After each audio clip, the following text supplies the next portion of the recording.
आत्मामालिकमध्ये बालवयातच आध्यात्मिक संस्कार घडवले जात असून विद्यार्थ्यांना कीर्तन आणि हरिपाठाची आवड निर्माण झाली आहे. कोकमठाणसह संकुलाच्या इतर शाखांमध्ये विद्यार्थी या आध्यात्मिक उपक्रमाचा आनंद घेत आहेत.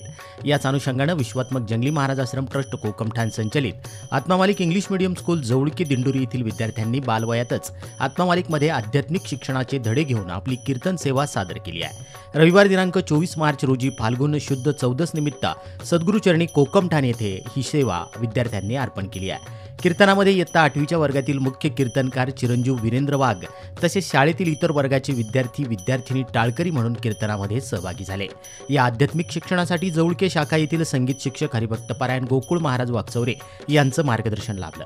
या प्रसंगी कोकमठाण येथील सकल संतगण, आत्मामालिक ध्यानपीठ तसेच माननीय अध्यक्ष श्रीमान नंदकुमारजी सूर्यवंशी साहेब, सर्व विश्वस्तगण, शाखा जवळकेचे अध्यक्ष संत शिवानंद महाराज, उपाध्यक्ष मोहनराव शेलार साहेब, सचिव लांबे साहेब, सर्व पदाधिकारी व शाळेचे प्राचार्य सोमनाथ गायकवाड सर व इतर भाविक भक्त उपस्थित होते. या उपक्रमाबद्दल संस्थेचे अध्यक्ष माननीय श्रीमान नंदकुमारजी सूर्यवंशी साहेब यांनी विद्यार्थ्यांचं खूप कौतुक केलं आहे आणि त्यांना पुढील वाटचालीसाठी हार्दिक शुभेच्छा दिल्या आहेत. आत्मामालिक न्यूजसाठी संपादक सागर आहिरे, कोकमठाण.